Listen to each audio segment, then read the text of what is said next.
Hi everybody, welcome to the next short attention span webinar. I have some very exciting news for everyone. Kelly Mawazzi has started a new business.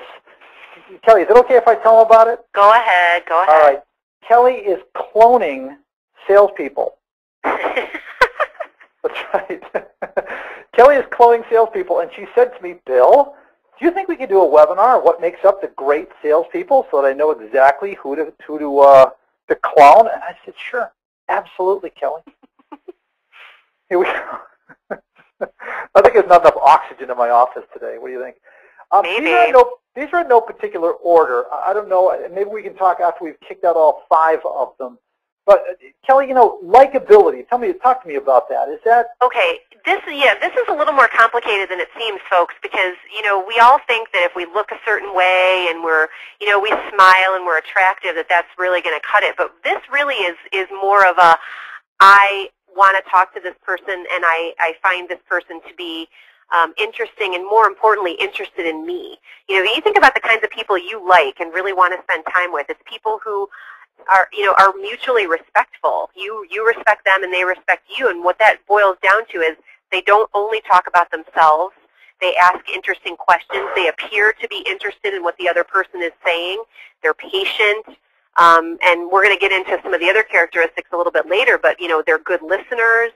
And it's interesting. I've worked with some really, really likable people, and I've worked with some really, really unlikable, snake oil salesmen type of salespeople, and I'm sure they all thought they were likable, but I think it's really, really important to really think about and ask yourself, what do you like about people?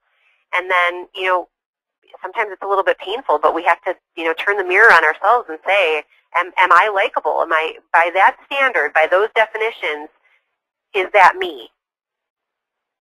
And you know what, Kelly, I think that our advice of going to read How to Win Friends and Influence People, that book is all about likability. You mentioned being attractive, and it's not just a visual attraction, but it's also as you said, a good listener is a very attractive person. Someone who listens to you with their entire body, their eyes aren't darting over to their phone, or they're not looking over your shoulder, they're not looking at their watch. They're completely present to your conversation. I think that there is a real likability trait. In fact, I so agree with the listening thing. I put that as a trait here. A good listener, someone that absorbs, is an active listener, someone who asks you questions about what you're talking about and doesn't try and say, oh, really? You've got 2 kids? Well, I've got 3 kids, and my kids are, let me tell you about me. You might be a great listener, but if you're one-upping someone, any kind of listening benefit that you have, you just lost. The great salespeople are good listeners. Kelly, when they're talking to customers, what are they listening for? Well, you're listening for information, first of all. You're listening for buying signals. You're listening for anything that can give you a clue into who they are, what motivates them. And the important skill in listening that isn't really about your ears is how you reflect that back, too. So what really makes an impact on somebody is in a subsequent conversation to say, I was thinking about something that you said to me the last time we spoke. And then, repeat that back and say, here's what I think about that, or I was able to find this information for you, or anything like being able to remember. I am always so fulfilled when somebody says, boy, you have the best memory. I can't believe you remembered that I said that. Yeah. And so it's not just about listening to it and hearing, but it's about processing it, it's putting it in its proper context, and really knowing what to do with that information that you're listening to. So you might hear something like, oh, well, my current vendor, they're great and we love them, but I sure do wish they could get their orders here on time. You don't want to just jump right back on that and say, oh, well, we always ship our orders on time. A more interesting and, someone what's going to make you likable is to say, tell me more about that. Yeah. Why is that important to you? And don't assume anything about these conversations, but just get them talking and have them talk more, because you'll get more information that will make you even stronger. You said 2 things there, Kelly, that I want to reiterate. One is they're listening for clues The other one that you said they're listening for buying signals. Those are big, and we run right over buying signals all the time. I see this more in my life as a consumer than anything else. The next trait is anticipation. The anticipatory sales rep, I'm not sure if that's a word, if that's a George Bush word, but the anticipatory sales rep is one who says, I'm not happy with where I am. I'm going to think about what the customer needs next. I'm going to stay ahead of my customer. I'm going to do some research on them. I'm going to figure out what their challenges are in their industry. I'm going to assume this is the last job that I'm ever going to get from this customer. I'm going to continue to fight for this customer. That's another key trait, that they don't make assumptions.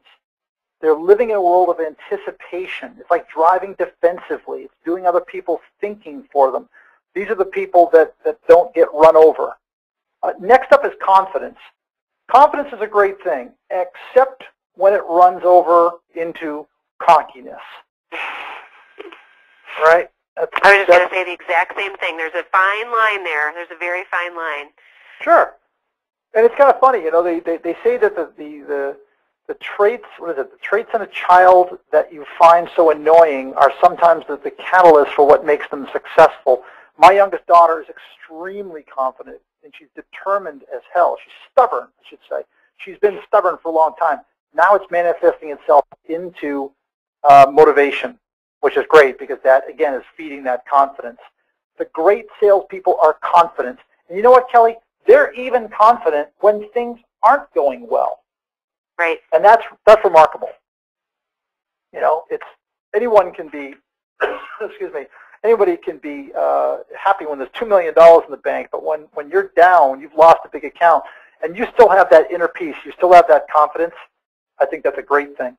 Well, and the most important, I'm sorry, I was just going to say one more thing about confidence. I think the most important kind of confidence is the kind that's earned, too, that you're confident because you've done your homework, because you're secure in what you bring to the table and what you know. It's not just you're not just kind of falsely portraying this, shell of confidence, but there's really some substance behind it. I think that's what people see through and see to understand what's really behind it. So. All right, so do you want to take a guess as to what I mean by entrepreneurial, the entrepreneurial sales rep? Well, I think, my guess would be, because we didn't talk about this ahead of time, but that it's not only treating your own business like it's yours, but treating your customers' businesses not like it's theirs, but that there's a notion of kind of ownership and that kind of sense of working really, really hard for something because you really believe in what they're trying to accomplish is what I would kind of take it to mean. But because there's a really big difference between somebody who owns a company and is part of the company than somebody that's just punching a clock. Yeah, you know what, Kelly, that's a fascinating side of the answer that I hadn't thought about. But, imagine walking into somebody's company and saying, hey, I was thinking about your business, and, what would you think about going into this area? What would you think about, expanding here? And do you see this as a big opportunity? That's a really, making their problems your problems, making their company your company. Very interesting thought process. I was thinking more as, when I say an entrepreneurial salesperson, it's kind of like that anticipatory thing, It's where the sales rep says, well, I'm not satisfied, and I'm going to continue to seek out new solutions, new customers, new opportunities, new markets to go into. I'm going to continue to look at what else I could offer this company that I'm not currently offering. Back in the early 90s, the president of R. Donnelley came out and said, by the year 2003, 70% of our business will come from products that we do not currently sell, selling them to customers that we do not currently have. And what it takes to get there is an entrepreneurial spirit. I absolutely love that. So, all right, Kelly. So you wanted some DNA from me. I think you wanted a blood sample and some other things for your client. Yes, you are definitely who I'm growing in jars over here, Bill. Hey, I got 6'6" going for me. I know. That's my main motivation. that's one of the traits of all great salespeople. Yeah, height. Tall. Yeah. All right. Well, I got the confidence thing. I got the cocky thing down. Yep. And, every once in a while I listen. So. Yeah. All right. Well, moving on. Thanks for your time today, everybody. Kelly, great job. Good luck with your experiments. Thank you, Bill. We will talk to you. And Bill, and Bill, and Bill, and Bill, and Bill.